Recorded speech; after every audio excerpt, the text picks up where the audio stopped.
What's up, guys? Welcome back to the Accelerate Your Life podcast. I'm your host, Mallory, and I am solo today. It is Thanksgiving. Happy Thanksgiving to all of you guys. I hope you are surrounded by so many friends, so much family, so much love.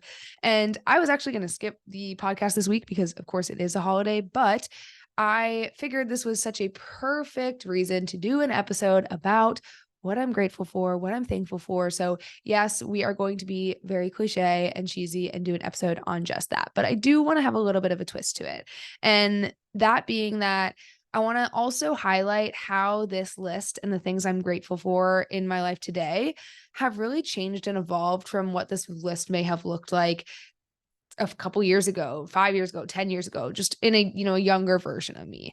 And I think that what I've really noticed is how much as I've grown up and evolved, right, my priorities, the things that are most important to me in life, the things I hold value in have also changed in a lot of ways. And also in some ways, not necessarily changed, but the reason why I have so much gratitude for them, that's changed and evolved. So yeah, I think this will just be an interesting episode to kind of make that contrast, and maybe you can relate and see some of the growth that you've had in these areas as well. So without further ado, I do just want to hop right into my little list of 5 things. We're going 5 things that I'm grateful for. This is not a limited list. Well, it is a limited list. I guess I should say that it's not an all-encompassing list. There are obviously more beyond these just 5 things that I'm grateful for and thankful for in life. But when I sat down to kind of look at this list, these were the 5 that really came to mind with big reasons why. And yeah, that's what we'll just dive right into it. The first one, though, is the one I'm going to spend the longest time on because, as I mentioned at the beginning, wanting to make this episode a little bit of have a contrast of how things have changed from, what I used to be grateful for when I was younger to now. This number one is, I think, the one that the why has changed the most.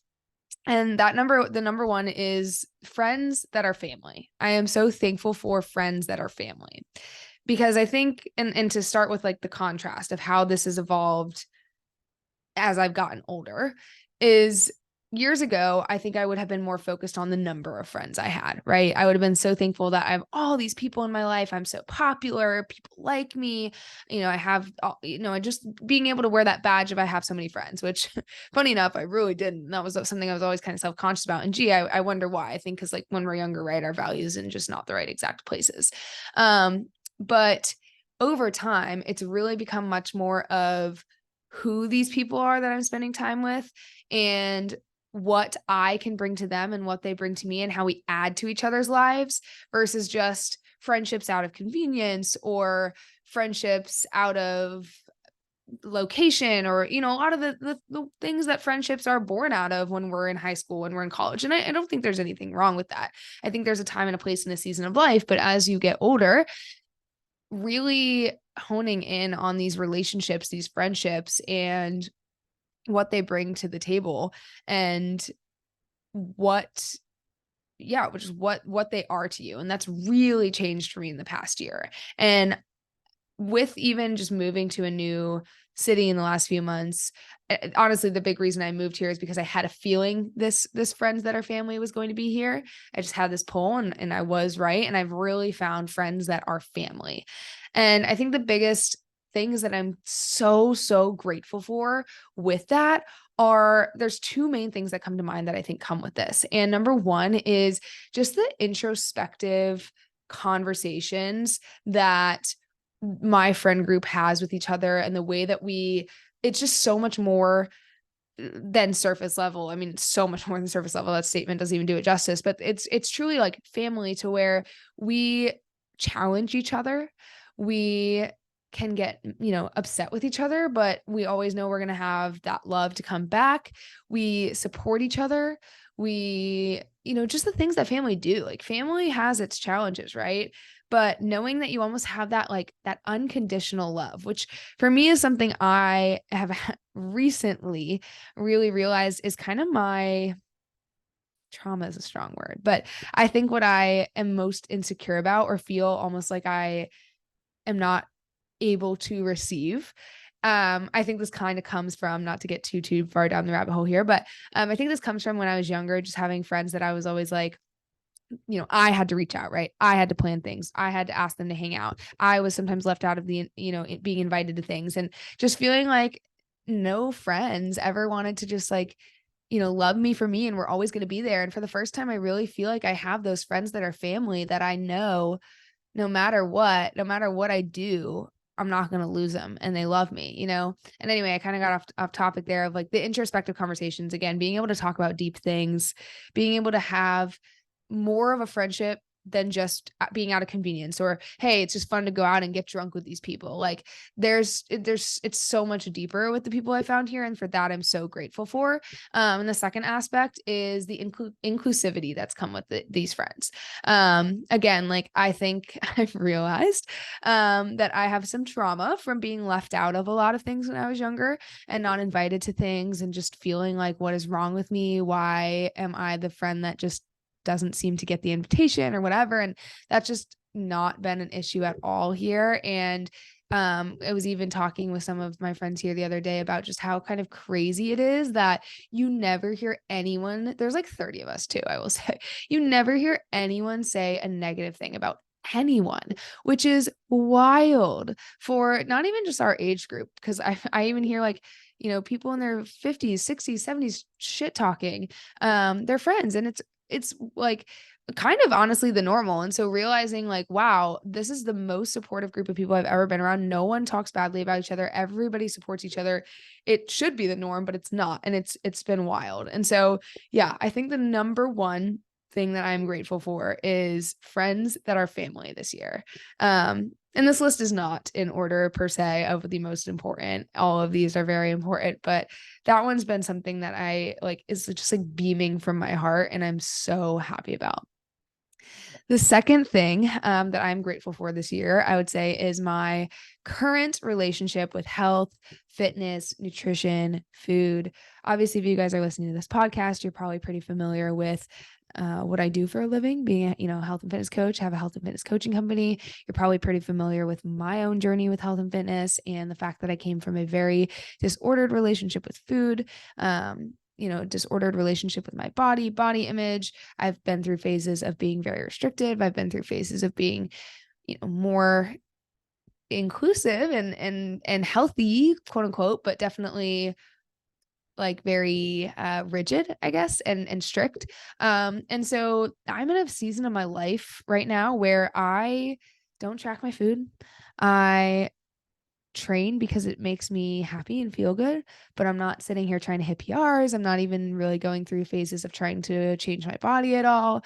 I'm just living my life. And that's in some ways been a challenge to navigate because it's very different from how I've lived with health and fitness the last, 7, 8 years of my life.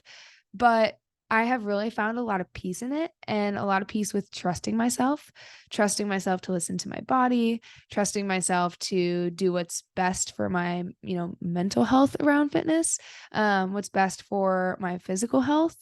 And I think I've done a really good job of maintaining a pretty good physique, and also living my life with really no stress, keeping my internal health in a pretty good spot, and just being able to let go and that not be something that I have such a tight hold on. And I will say, if you're somebody listening who you're like, okay, is it bad that I'm like tracking macros? Like, should I also not have such a tight hold? Actually, no, I would say you need to go through that phase. The reason I've gotten to this current relationship with health and fitness is because I did go through the phases that I did. Mainly, I would obviously recommend skipping the unhealthy phases, like really disordered eating and restriction. But I think going through the phases where you learn what it looks like to fuel your body properly, maybe by tracking macros, what you learn, or when you learn to know what it looks like to train hard, to train to failure, what it requires to make body composition changes. Like, you do need to know those things, I think, to get to a place where you can have this relationship. And I'm just really proud of, I think, going through those stages. And I'm thankful for getting to the place where I can loosen my grip and remain really healthy and happy. My third thing that I'm thankful for is Lambo, my dog. And obviously a basic answer, as most people I hope would say, their dog. But I actually have to give a little bit of context here, and admit something kind of hard. I had a lot of moments when I first got Lambo where or even honestly in the last year, where I not regretted. I don't want to say I regretted. I questioned if I made the right choice, both for me and for him, because sometimes I feel like I'm not able to give him all the attention he needs and play with him the right way and all of that. But, and also, I don't know if anybody else has ever felt this way with their pet, but I do feel like we went through a phase where I really didn't feel bonded to him. Like I didn't know if he liked me.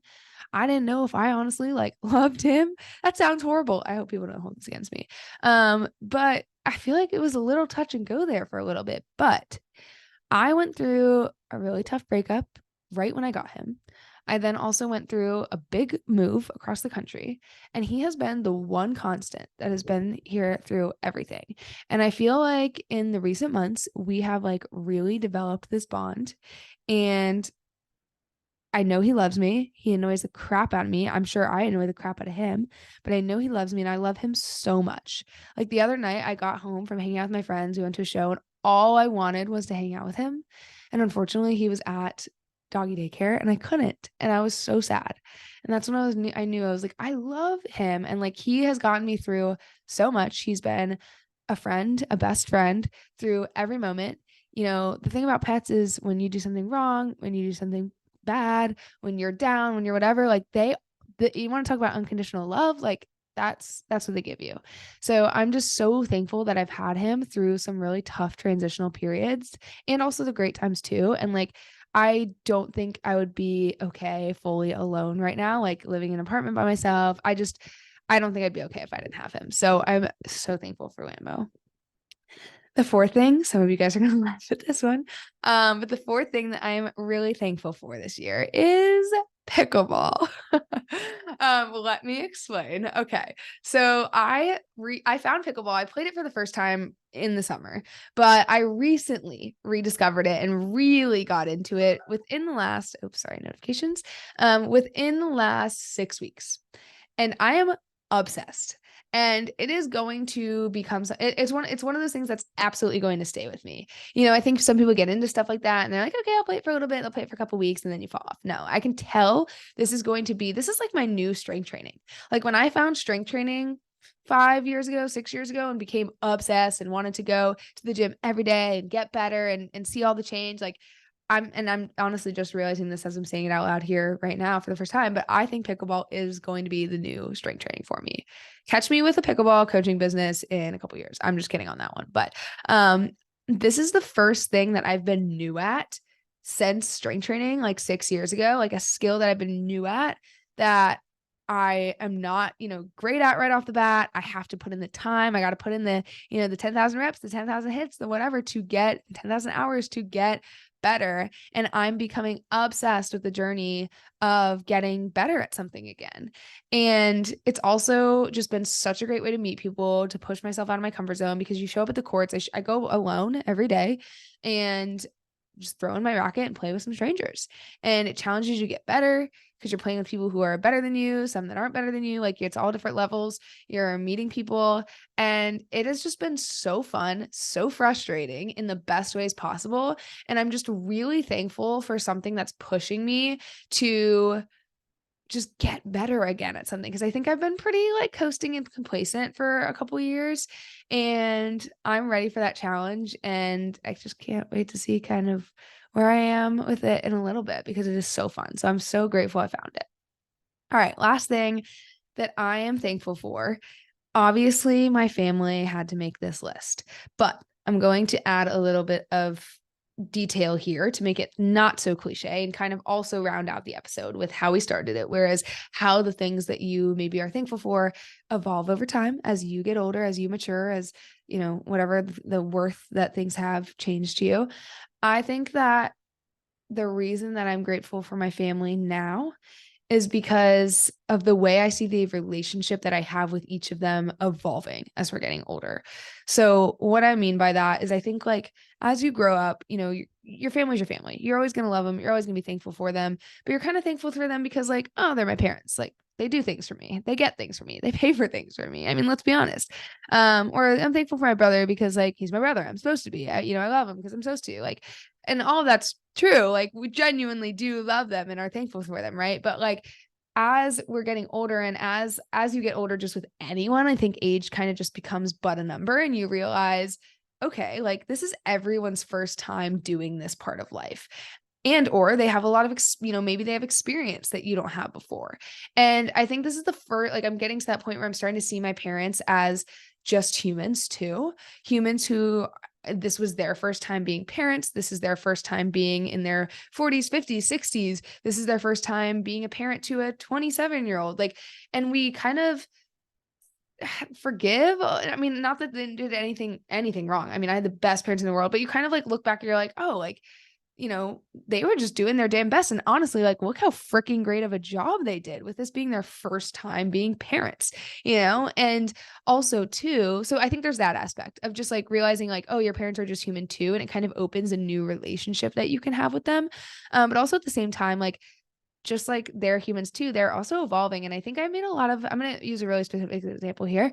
I think I made a lot of assumptions about my dad, for example, about like what he believes in with like politics and with how he grew up and the way he looks at just things in life, like gender roles and, what his expectations of me are and all of that. And I neglected the fact that he's also just continuing to, better himself and learn more and listening to different inputs like podcasts and all of that. And I had a conversation with him about something a couple weeks ago that I was like so sure that I knew his opinion, what his opinion was going to be. And honestly, it was an opinion I didn't really want to hear. And so I'd been avoiding like kind of talking to him about it, or I do avoid talking to him about certain things often because I just assume what he's going to say. And it's like, I don't really want to hear that. But we were talking and it went into a certain, conversation. And I was so surprised by what his responses were and the advice he offered me. And I realized, wow, like there's so much I can learn from my parents because they've been through these things and they're also learning too. And they've maybe explored different, mindsets and different ways of thinking and realized that that wasn't a right way of thinking or, whatever. And I can learn from that from them. And I think like we maybe not everybody is this way, but I think we do like resist maybe our parents' advice as we're growing up because it's kind of like the rebellious thing to do, right? And I think like now coming back to as we grow up, an age where we realize like they have a lot of advice to offer. They have a lot of great insight. And I think I'm just really thankful for the new relationship that I'm beginning to have with them as they get older. And my brother too. I was not super close with my brother growing up. I mean, we were, but we weren't. It's not like we were not best friends. We did not stay in touch much when we were in college, that kind of stuff. And now I think we put a lot of those things aside. And we're able to have, a different relationship, and we're working on some like career projects together. We live closer to each other now. We have some things in common that we didn't used to have before. So I'm just really thankful for, the potential relationships that I'm beginning to, or the new relationships I'm beginning to have with my family. So those are my 5 things that I am very, very grateful for this year. And I hope you guys are taking some time to think about yours as well. Maybe make a little list, maybe just reflect on it. But it's always important to realize, how much gratitude there is to give, how many good things are happening around us, even when life can be extremely chaotic and it can feel like we're bogged down by a lot of negatives. There are absolutely always things to be positive for. So I hope you guys are taking some time to reflect on that. And I hope you have a wonderful Thanksgiving and that you're surrounded by your friends and family as well, friends that are family, your actual family, whatever that may look like for you. And I will catch you guys next week. Enjoy the holiday. Enjoy all the yummy food. Don't stress. And I'll talk to you guys soon.